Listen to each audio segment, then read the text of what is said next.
I'm a failure. So, just joking, I'm not a failure.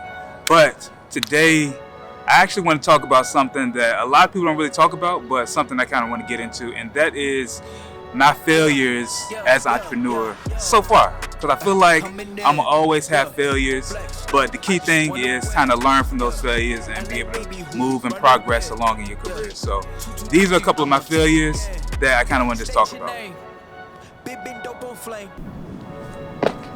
So before we hop into that, if you're new to this channel, I am Shah Harris, a digital media marketing strategist that works with entrepreneurs and creatives to kind of help, and unconventional businesses, I can't forget about that, to actually help grow their digital presence as well as, bring in money from that. And I usually do that by doing content creation, email marketing, social media management, all that in between, website design, all that. And this page is actually dedicated towards entrepreneurs and creators who are starting out, who are really just trying to figure out, this entrepreneur journey, figure out how to make money, figure out how to get clients, figure out all the ups and downs that comes with entrepreneurship. So that's what I'm here for. But the reason you're watching this video is to kind of talk about me as a failure, or the failures that I've had in my career so far. So let's get into it.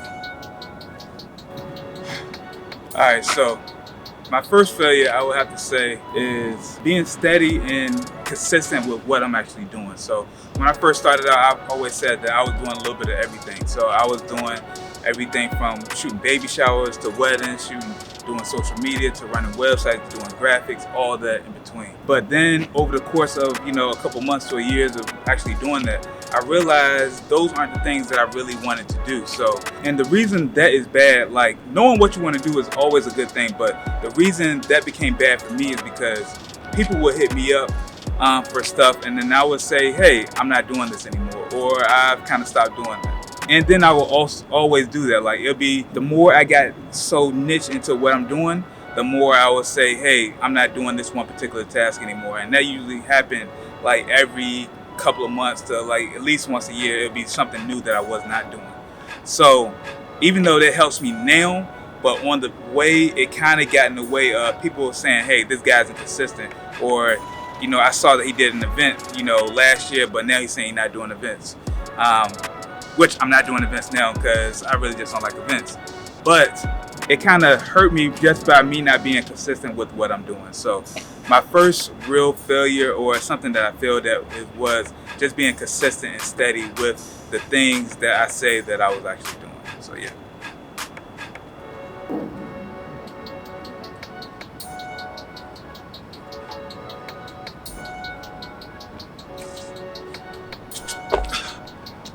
All right, so my next one I would have to say would be to working with the wrong clients. So as I started the Rebel Society, I wanted it to be a place or a company that's for people who want to do things completely outside the box, right? So that sounded really good. But when I first went full time, I would say, you know what, I need to get all this money though.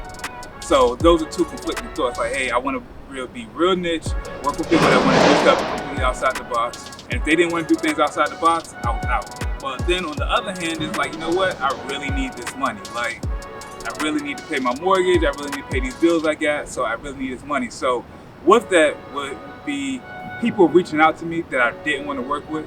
And me, since I said, hey, I looked at my bank account and said, hey, my bank account told me like, yo, you better take this job. So I took these jobs, and they led to me working with people that, like I said, I didn't necessarily want to work with, on projects that I didn't want to work on. And two things for me that led to me not being as creative that I wanted to be, because these people really just wanted to do things that they saw other people doing.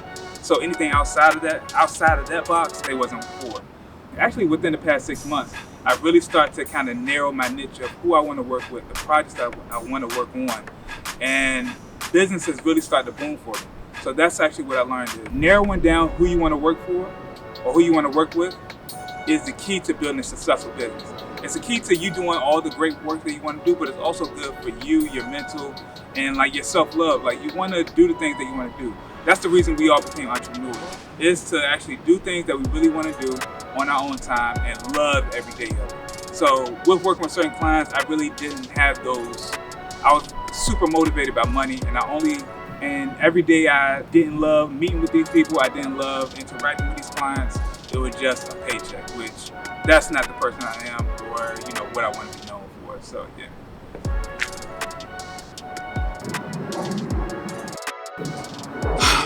All right, so number 3 would have to be me giving discounts. Like I said, when I first started, since I was just eager to kind of work on projects, especially dope projects that seemed like it would be a good time, I would give a discount to people that I didn't even know, just saying, hey, you know, I normally charge $1,000, but I'm gonna do it for you for $700. That really messed me up a lot, because it messed me up in the long run, because then I became known as a guy that would look out or would do it for cheap. Or you know how people put on Facebook like, hey, tag your favorite website designer, your favorite videographer who is cheap and reasonable. At a certain point, I didn't want to become the guy that's cheap and reasonable. Like, I want to become the guy that is known for doing great work. He might be a little pricey, but he's going to get the job done. Once I realized that, you know, people, Chris Doe actually did a video about this that I put on my Instagram stories last week, is when you become known as a guy that's cheap and reasonable, people will book you for that cheap work. But when it comes time to actually open up the budget a little bit more, they're going to run to the person that they respect, or run to the person that has those higher price tags that they now can afford. So I always thought that, hey, you know, if I'm the guy that they're working with right now, they are going to, you know, when things actually open up a little bit more, they're going to actually bring me along with them, or they're going to actually, you know, get me on those bigger projects. And that never was the case. So they would still reach out to me like, hey, I had, you know, $400, $500 for you. So after a while, you actually have to just say, hey, I'm cool on that. I'm going to pass. Thank you. I'm actually doing, my pricing is this, and that's kind of what I'm firm on. So once I became firm on my pricing and not giving discounts, things kind of just opened up a lot for me. So, all right, so those are my 3 failures that I've had in my career.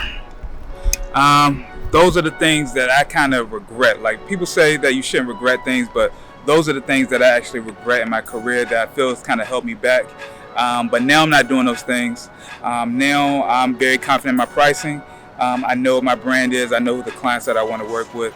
And things have kind of been taken off for me a little bit. So that's where I'm at now. So if this video kind of speaks to you and where you're at in your entrepreneur journey, your creative journey, please share this with somebody. Please leave a like. Please leave a comment. Please just share it with somebody that you feel can use this information for their business. So, like I said, every video I'm going to shout out a new creative, a new entrepreneur that I feel is part of my tribe. The people who I feel are helping me out are people that I admire. So today we are shouting out Mr. Shane Redmond of RS Weddings, as well as Cornerstone Captures. So he's somebody that I've actually known for the past couple of years. Real good guy, real good photographer. He does a lot of dope stuff. Dope personality. When I first met him, he was actually doing the running man at a wedding, like right in the middle of the wedding when he was supposed to be working.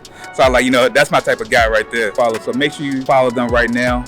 But once again, this is Shad Harris of the Rebel Society, and I'm out.